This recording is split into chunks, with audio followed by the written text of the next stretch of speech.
दोस्तों, पश्चिम बंगाल के चुनावी नतीजों ने पूरे दक्षिण एशिया का भूगोल और भविष्य दोनों हिलाकर रख दिए हैं।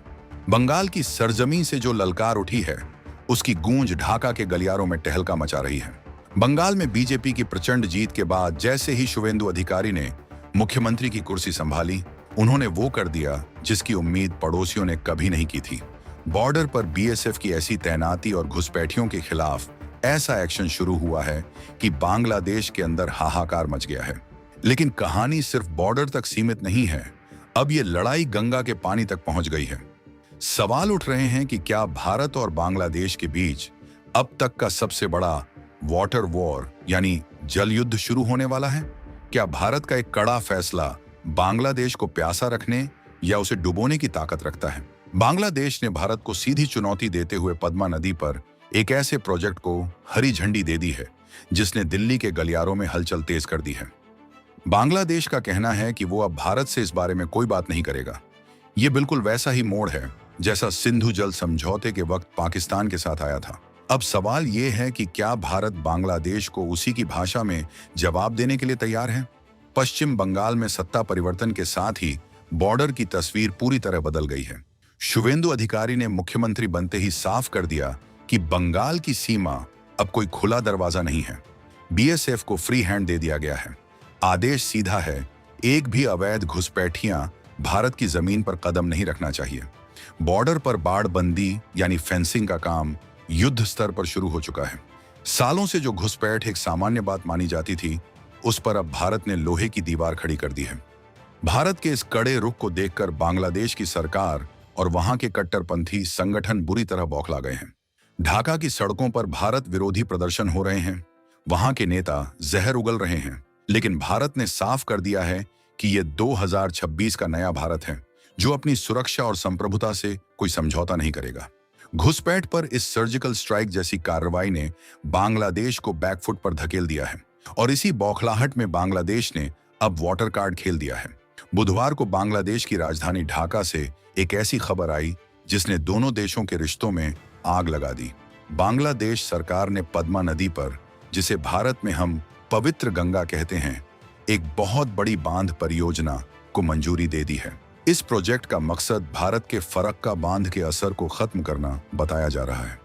यह फैसला ऐसे वक्त पर आया है जब 1996 की गंगा जल संधि खत्म होने के कगार पर है। दिसंबर 2026 में भारत और बांग्लादेश के बीच हुई 30 साल की जल संधि समाप्त हो रही है। ठीक उससे पहले बांग्लादेश का यह कदम किसी बड़ी साजिश से कम नहीं लग रहा। बांग्लादेश के प्रधानमंत्री तारिक रहमान की अध्यक्षता वाली कमेटी ने इस प्रोजेक्ट के पहले चरण के लिए 34,497.25 करोड़ टका की भारी भरकम राशि मंजूर की है। सबसे बड़ी बात यह है कि बांग्लादेश कह रहा है कि इसमें पूरा पैसा उनका अपना है और वो इस मामले में भारत से कोई सलाह मशविरा नहीं करेंगे। बांग्लादेश के जल संसाधन मंत्री शाहिदुद्दीन चौधरी अनी ने जो बयान दिया है, वो किसी खुली चेतावनी से कम नहीं है। उन्होंने 2 टूक शब्दों में कहा कि पद्मा बांध बांग्लादेश का अपना निजी मामला है और इस पर भारत से बात करने की कोई जरूरत नहीं है। ये बयान उस कूटनीतिक मर्यादा के खिलाफ है जो 2 पड़ोसी देशों के बीच साझा नदियों को लेकर होती है। भारत और बांग्लादेश के बीच 54 ऐसी नदियां हैं जो दोनों देशों में बहती हैं। ऐसे में बिना बात किए इतना बड़ा बांध बनाना सीधे तौर पर भारत के हितों को चोट पहुंचाना है। ये प्रोजेक्ट कितना बड़ा है, इसका अंदाजा आप इसी बात से लगा सकते हैं कि ये राजशाही, ढाका और बरीसाल जैसे बड़े इलाकों को कवर करेगा। बांग्लादेश का दावा है कि फरक्का बांध की वजह से उनके देश में पानी की कमी होती है, जिसे वो इस नए बांध के जरिए पूरा करेंगे। लेकिन एक्सपर्ट्स का मानना है कि ये सिर्फ पानी का मसला नहीं है, बल्कि भारत के खिलाफ एक रणनीतिक घेराबंदी है। बांग्लादेश अब पानी को हथियार की तरह इस्तेमाल करने की कोशिश कर रहा है। अब जरा ये समझिए कि भारत के लिए फरक्का बैराज इतना जरूरी क्यों है। 1975 में जब पश्चिम बंगाल में फरक्का बैराज बनाया गया था, तो उसका एक बहुत बड़ा और जायज मकसद था। गंगा के पानी को हुगली नदी की तरफ मोड़ना था ताकि कोलकाता पोर्ट यानी बंदरगाह को बचाया जा सके। हुगली नदी में मिट्टी जमने की वजह से जहाज बंदरगाह तक नहीं पहुंच पा रहे थे। भारत ने हमेशा कहा है कि फरक्का का मकसद किसी को नुकसान पहुंचाना नहीं, बल्कि अपने व्यापारिक हितों की रक्षा करना है। लेकिन बांग्लादेश इस मुद्दे को हमेशा से अंतर्राष्ट्रीय मंचों पर उछालता रहा है। उनका तर्क है कि सूखे के मौसम में उन्हें पानी कम मिलता है, जिससे उनकी खेती बर्बाद हो रही है। उनकी एक और बड़ी चिंता ये है कि गंगा का बहाव कम होने से समुद्र का खारा पानी उनकी नदियों में घुस रहा है, जिससे जमीन बंजर हो रही है। लेकिन हकीकत यह है कि भारत ने 1996 की संधि का हमेशा पूरी ईमानदारी से पालन किया है, चाहे भारत को खुद पानी की किल्लत क्यों न झेलनी पड़ी हो।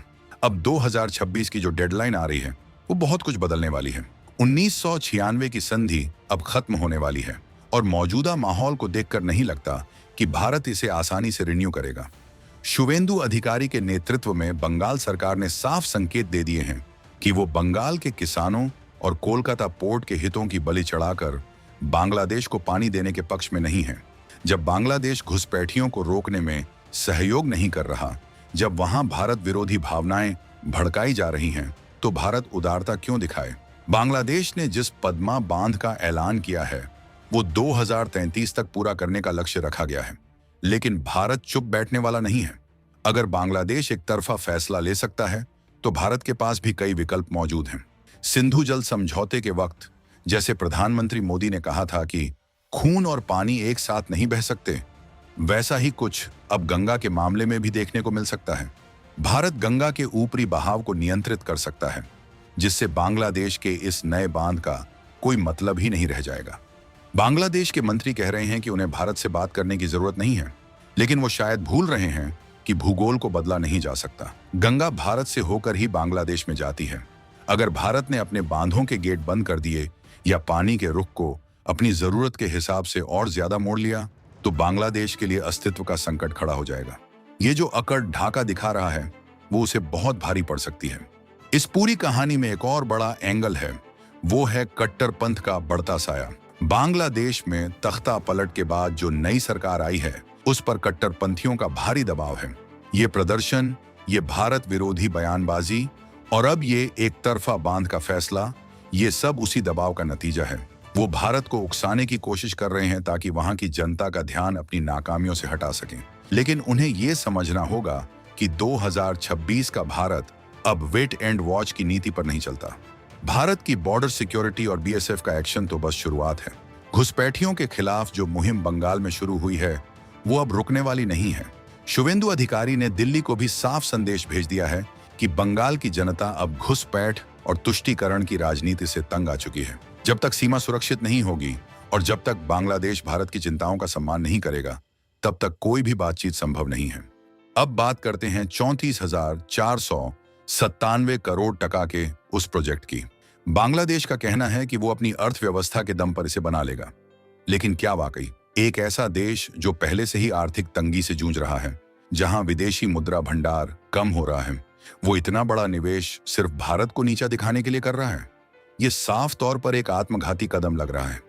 पद्मा नदी पर बांध बनाना कोई बच्चों का खेल नहीं है। इसके लिए जो तकनीक और इंजीनियरिंग चाहिए, उसमें भारत और चीन जैसे देशों का मुकाबला करना बांग्लादेश के बस की बात नहीं है। इधर भारत ने भी अपनी तैयारी पुख्ता कर ली है। जल शक्ति मंत्रालय के सूत्रों की माने तो भारत गंगा और उसकी सहायक नदियों पर अपनी निगरानी और मजबूत कर रहा है। फरक्का बैराज की क्षमता बढ़ाने और हुगली में जल प्रवाह को और बेहतर करने के लिए नई योजनाओं पर काम शुरू हो चुका है। भारत का रुख साफ है, पहले हमारे नागरिकों के हित, फिर पड़ोसी। अगर बांग्लादेश सहयोग की भाषा नहीं समझता तो भारत को अपने हक का पानी सुरक्षित करना आता है। ये जो नया विवाद खड़ा हुआ है, इसने दक्षिण एशिया की राजनीति को एक निर्णायक मोड़ पर लाकर खड़ा कर दिया है। एक तरफ भारत की विकासवादी और राष्ट्रवादी नीति है, तो दूसरी तरफ बांग्लादेश की उकसाने वाली राजनीति। दिसंबर 2026 में जब 1996 की संधि की मियाद खत्म होगी, तब दुनिया देखेगी कि भारत अपनी शर्तों पर कैसे समझौते करता है। अब वो दौर गया जब भारत सिर्फ देता था और बदले में उसे गाली मिलती थी। बांग्लादेश में बैठे नीति निर्माताओं को ये याद रखना चाहिए कि गंगा सिर्फ एक नदी नहीं है, वो करोड़ों भारतीयों की आस्था है और भारत की लाइफलाइन है। उस पर किसी भी तरह का एक तरफा दावा भारत बर्दाश्त नहीं करेगा। अगर बांग्लादेश को लगता है कि वो बिना भारत से बात किए अपना प्रोजेक्ट पूरा कर लेगा, तो उसे शायद भारत की शक्ति का अंदाजा नहीं है। भारत ने पाकिस्तान को जिस तरह पानी के मोर्चे पर घेरा है, वही सबक बांग्लादेश को भी सिखाया जा सकता है।